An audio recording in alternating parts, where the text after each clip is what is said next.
Buenos dias, Gunners Collective TV. Back at it, you already know. Like a torta with some bad habits. Bye up, bye up. Let's get straight to that intro.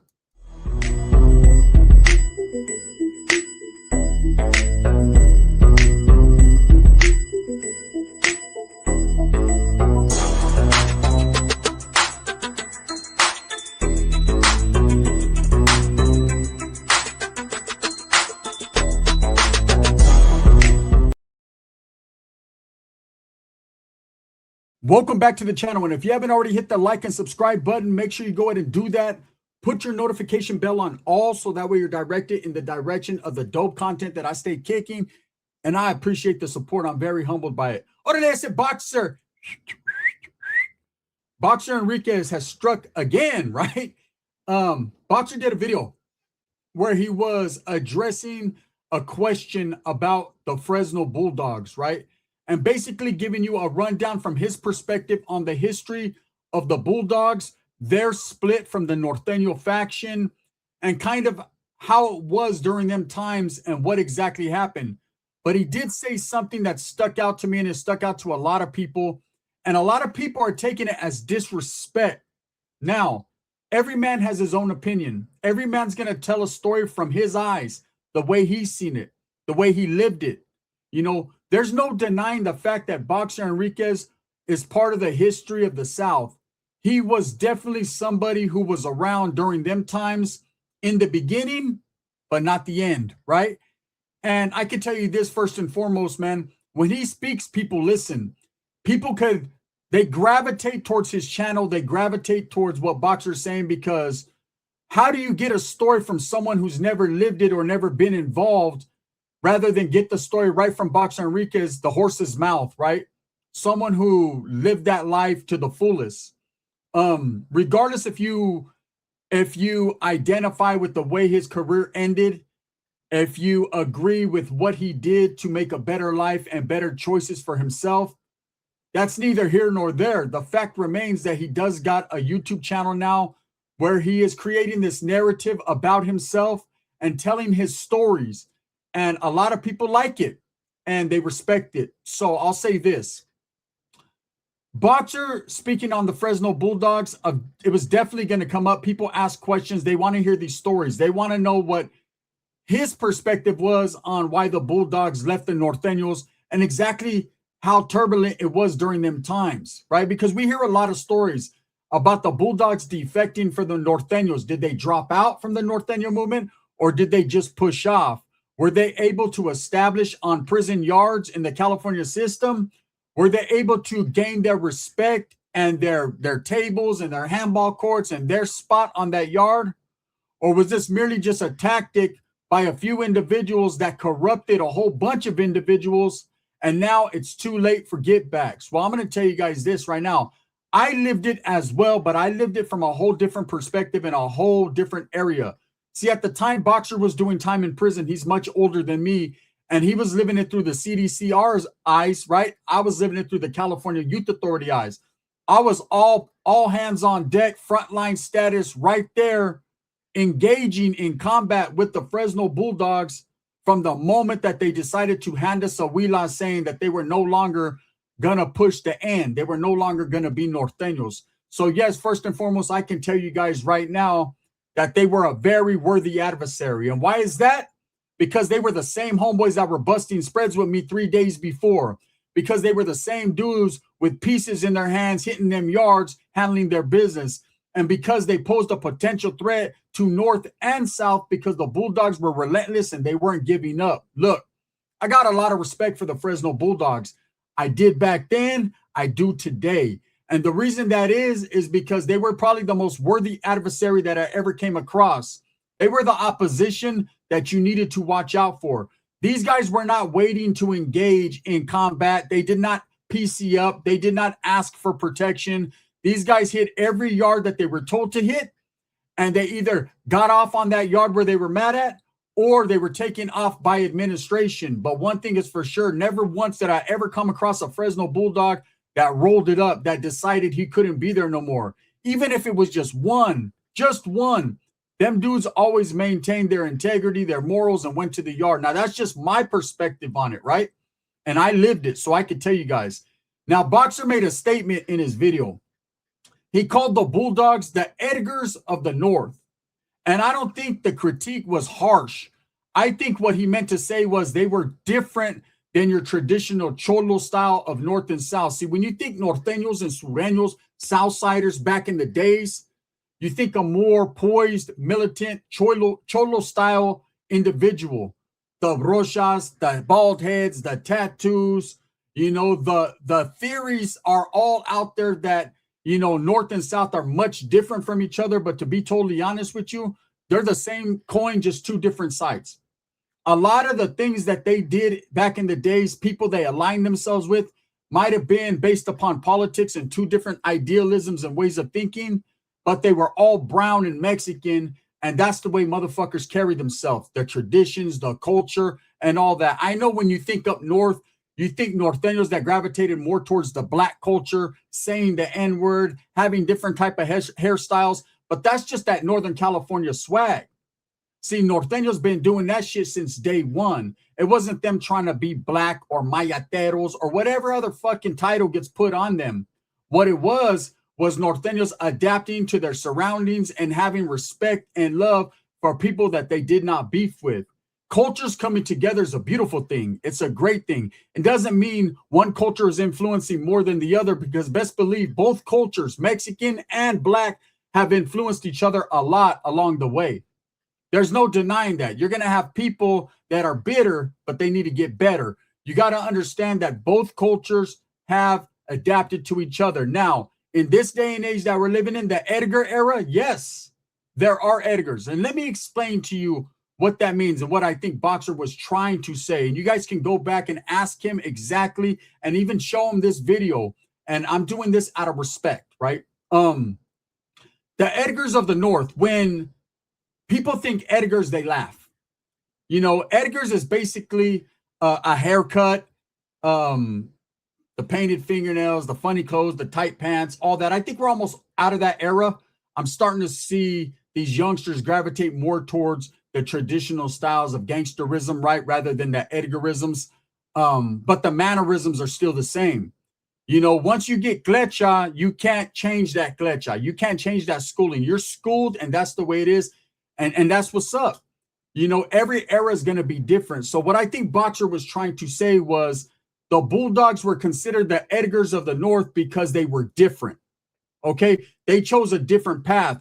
They chose to be rebellious and go against the grain. You know, they remind me a lot of Tango Blast. If you ain't blasting, you ain't lasting. A group out of Texas who created that group in opposition of the traditional organization and gangs that were already established for a number of years in Texas. These guys were young, they were tenacious, they were vicious, and they decided they didn't want to be a part of these groups that they felt were oppressing them for so long. They felt that their movement was more of a freedom movement, less politics. They were able to function on the yards amongst each other the way they wanted to. I don't give a fuck attitude. Anyone can get it attitude. And they were able to build in numbers so much so that in the state, they are the majority in the TDC, right? As far as California goes, there's no way any one group ever is going to start coming in and establishing anything without running into a wreck, whether it be North or South. See, one thing about the traditions of California and the system is these groups and gangs are already and organizations are established, and they ain't going anywhere anytime soon. And the idealisms and the politics and the way that these yards are governed and ran aren't going to change. They might slightly change with the individuals coming in, but that mentality and that schooling is never going to change, right? So when you have these Edgar idealisms or mannerisms, you know, these things we see, we think youngsters that don't give a fuck, that are out there strapped up, that don't care what people think about their haircut or the way they look, putting in their work, not answering to anyone, not following the traditional politics, doing what they do. Now, of course, we all know once they go to prison in California, questions will be fucking answered. A lot of these dudes that are out here running around with these funny haircuts and doing what they're doing, best believe that motherfucking hair is going to get chopped off, pants pulled up, creased up, and they better be pieced up. And now it's on, because a lot of these old traditions and these things that people have been doing for years just don't stop at the door. They continue and on till the beat goes on like a whisper song. It's what it fucking is, right? When Boxer said the Edgars of the North, I think he meant guys that were against the grain, dudes that were just rowdy and didn't give a fuck. I don't think he intended it to be a disrespect like people are taking it. Okay, and I could be wrong. Maybe he does have a bone to pick with the Bulldogs, but I don't really think, during them times that the Bulldogs defected from the North and that there was guerra going on between North and the Bulldogs, and even to some degree the South and the Bulldogs later on, right? I don't think Boxer was involved in any of that. In fact, I know for a fact he was slammed down already, validated in the back in Pelican Bay. So he had no action at what was going on. He might have been someone that was involved in the Wheelas, someone that was aware. I'm sure he was aware of what was going on the yards and abreasted of what was going on. But as far as him actually engaging with Bulldogs, I have no idea if that ever happened, right? And the timeline doesn't fit. The math doesn't math. One thing I could say is he definitely had interaction with dudes who claimed Bulldogs in Pelican Bay behind doors.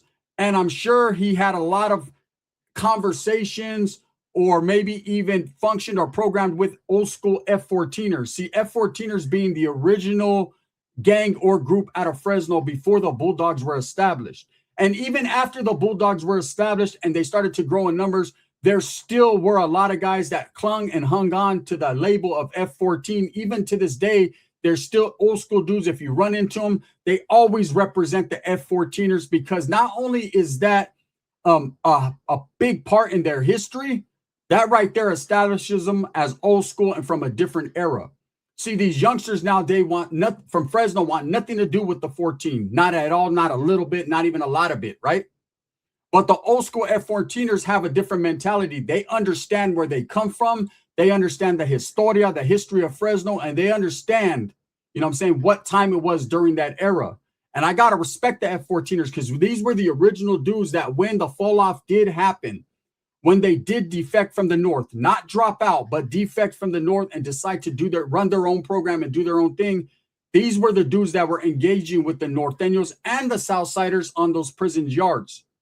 And yes, administration did decide to go in and segregate the Fresno Bulldogs from North and South. And it had nothing to do with protection or to save them, because best believe CDCR, as you've seen from several videos in the last few years where prison hits are happening constantly, where you see correction officers walking slowly, taking their time, letting things occur, right?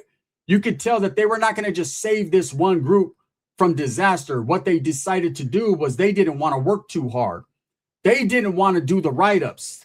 These things will never stop. When you have a group that's green-lighted or a group that is against everyone, what was to stop the Bulldogs from constantly getting off? Because best believe they were. That's just like anybody. If you go to a yard and you don't know what time it is, and all you know is that the opposition or the enemies are deeper than you, then you have a couple choices. You could check in, or you can go out to that yard and keep on getting off where you're mad at. Now, I don't think Boxer meant to disrespect these guys, but I think he identifies with the way they move as Edgars. But there's Edgars in every group nowadays. Nowadays, everybody's out there looking like an Edgar. Doesn't mean they won't bop your ass. Doesn't mean they're not going to put hands on you. Doesn't mean they won't step up real quick. Actually, they're even quicker to do it now than they were back in the days. But one thing I could say about what Boxer said is calling them the Edgars of the North. For a while, I'm not going to lie to you, Bulldogs were considered the laughing stock by Norteños because that was the propaganda that was pushed. Even though deep down inside, a lot of us Norteños that dealt with them, that were friends with them, that understood why they were doing and how they were doing it, respected it. These guys were not any type of Edgar in any type of fashion. These dudes were gang members and gangsters and real ones. And they continue to come from that stock. Fresno, a lot of people talk shit about the city of Fresno or talk shit about the Bulldogs. They call it Gilligan's Island, that they're not outside of their county, that they're not moving anywhere, that they're not doing it. But the fact and the truth is that ain't no one going into Fresno talking that high power shit without getting boo-bopped. And that's just the truth, right? Fresno is established, and they always have been, and they always will be. Now, yes, they are segregated on yards, And that's because numbers come into play. If they send 5 or 6 or 7 or even 10 Bulldogs to a yard that is considered a northern yard or a southern yard or a mixed yard, guess what? The Bulldogs are probably going to be eradicated swiftly, or the Bulldogs are going to get off where they're mad at. That's just how that goes. And I think Boxer understands that. And I think he respects the Bulldogs because deep down inside, he pretty much did the same exact thing that they did. He defected from his organization and his group because he didn't believe in the idealisms anymore. He chose to go his own way, like a lot of us have, because he chose his ideas, his livelihood, what he wanted to do over that of what he fucking was so successful at creating and being a part of for so long, right? So to disrespect and hate a group from basically doing the same thing that you did, well, that wouldn't be good, right? That doesn't make any sense. I don't think when Boxer talks, he talks just to talk. I think everything he says is cool and calculated and very thought out. He's a very smart individual. And when he called them the Edgars of the North, that's just the way he sees it. He understands that at that time, North or South didn't feel Bulldogs were a threat. They felt that they were the laughingstock of the Raza community in the system because here was a group that was willing to leave another group and do their own thing. And everybody knew that that was not going to last. But lo and behold, it did. Now, of course, a lot of that is thanks to the CDCR for allowing the Bulldogs to function on their own yards. But that doesn't mean they're punks.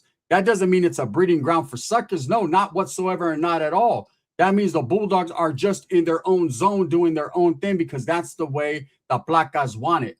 But best believe if the cops went right now to those yards and told the Bulldogs you are being released to the main line, to general population yards that have North. Now, they're on GP yards, but I'm saying GP yards that have Northerners and Southerners. I don't think 1 or 2 of them would say no. They would just do what they got to do. Let me tell you guys a story. So I was sent to prison. I've told the story before, but I'm going to elaborate a little bit. I was sent to a yard that had never had Norteños, ever. Okay? This was out of state where I was sent. And I get there. I'm in R&R, which is reception. And at that time, I had a big old Huelga bird on my stomach and, you know, XIV across my chest and just different tattoos that let everyone know, hey, I'm rocking with guns, right? The way I was rocking. And as I get there, this cop's looking at my stomach and he asks me, what is that? What is that you got tattooed? Now, of course, I come from an era and a zone where we don't freely give cops information, right? But at this point in time, you know, I was on my I don't give a fuck shit. And I was like, I'm a Norteño, right? I was out of state. I was different. I wanted everyone to know what I was. I was hard-headed, right? And he was like, a what? I said, I'm from Northern California. He said, that's what that means? I said, that's what it means to me, right? He said, oh, you're in trouble. And I seen the look in his eyes. He was very confused and very much real, right? And I said, oh, shit, right? Now all that bravado and all that gangsterism, I deflated like a motherfucker. And I said, what's up? He said, yeah. He said, oh, we ain't never had one of you here. There's about 1,000 Southsiders on this yard. I said, how he knew North and South didn't get along, he knew, right? I was like, oh, my goodness, right? Anyways, needless to say, I go to the yard. It didn't take long to be identified. I get jumped on, man. I get off where I'm at it. There's a fight on the yard. I'm placed in segregation. Now, I sat in segregation for a while. And they would give me 20 days in the hole, 30 days in the hole, 15 days in the hole. And the reason why I was accumulating this time was not because I was telling the cops I couldn't go back to the yard, because every time, see, I already had it in my mind, kind of like a bulldog would have to have it, right? I already had it in my mind that every time they released me out of R&R, I was going to take flight on the first Southerner or the first adversary I seen. And I continued to do that for months at a time. I only made it out of R&R once. And I remember that day, I was spooked like a motherfucker. So I would take flight on R&R when they're releasing us. Boom, boom, boom, boom, boom. Call it a PC move or whatever you want. I call it getting off where you're mad at and taking care of myself, right? I'm going to keep getting off till they make my move. They make the next move the best move, right? Eventually, one day I go out there. There's no one being released with me. No Southerners, right? Just a brother, man. And I remember thinking, man, I'll sock this brother in his head. I got to do what I got to do. They released me to the yard. Bam, I go walking out. I already know which building I'm supposed to go to. I'm looking. I see a wood, brother. He's like, hey, what's up, brother? You want to hit this cigarette? I said, yeah, I want to hit it. Boom. How about that, Marlboro man? Right? And I take flight because I'm like, fuck it, man. A wood is about as close as you're going to get to a Southern around this motherfucker. And I ain't gonna lie, he had hands. We were some fight motherfuckers down that corridor. They eventually, the cops see it, boom, slam us down, mace us, boom. I go back to the hole. Eventually, I get transferred out of there. Now, the moral to that story is this would be the time that the Bulldogs would have to be on, and this is the time that they would be on, from what I've seen. Now, there's suckers and there's hitters in every group. So that doesn't mean every single Bulldog's a gangster and they're just all about the business. But they're far from Edgars, okay? Whether you respect them or not, or you agree, I do. I've done time with them. I've engaged in combat against them and with them, shoulder to shoulder, side by side. And I can tell you guys right now, man, when I was in the youth authority as well as prison, the Bulldogs was with the business. That's just a fact. So Boxer calling them the Edgars of the North, that's a question that people are going to have to ask him. Was it meant as disrespect because he just thinks they're a non-factor? Or was it more so his way of identifying them with being rowdy, rebellious, and the way that these youngsters are nowadays, not listening to any older heads, right? And being just different, because Bulldogs had definitely been different. They have the traditional look, the tattoos, the bald heads, everything just like everyone else back in the days. But they started gravitating towards a whole different stilo. They wanted to identify themselves differently from North and South. Now, they still wear red. They still wear red rags. A lot of them do and all that. But they consider their colors, and more so based off of their colors of their mascot and their college, right? Rather than identifying with the Norteño colors. You know, we never played the colors thing where I'm from. The majority of us wore more red than blue, of course. And red paños were, I guess, prevalent, right? But it just never was like, if I see a dude in blue, automatically he's a Southerner. To me, it was just like, damn, man, where'd you get that shirt at, eh? Miller's Outpost? Damn, that motherfucker with the silver tabs looks clean. Oh, you're a Sureño Sur gang? Hey, then it was on. Anyways, so I know people asked me to do a video on this, and they were like, oh, man, what do you think about Boxer? What do I think about Boxer? I think Boxer's in his own lane. I think Boxer could talk about whatever he wants to talk about, and that's his thing. But him saying the Edgars of the North, the Fresno Bulldogs, was it a diss or not? That's up for you to interpret. I say I think he wasn't trying to disrespect them dudes, because I think he respects anybody who walks away on their own accord and stays with it, right? But I also believe that he just wanted to distinguish that the traditional old school styles of North and South are considered very much different than the Bulldogs. But me, I say everybody's the same. Everybody's with the business. Let me know what you guys think. Thumbs up or thumbs down. Heavy's going to be the head that wears the crown. I'm going to continue to strive for what I truly and honestly believe in, and that's the betterment of all people, no matter where you're from, right? I got none but love for you. Also, this video is sponsored by Vario Liquors in Turlock, California. If you're ever in the Vario, make sure you pull up to Turlock Vario Liquors, man. It's on and cracking over there. Best liquor store in the Central Valley, rated #1, award-winning. Tap in. Also by Sticks and Stone Yard Service in Tucson, Arizona. If you're in the Tucson area and you need a smooth, cool estimate on some yard work, hit up Sticks and Stones. Google them, man. You'll find him. He'll be right there like that. Watch out. He ain't going to get you, but he got you.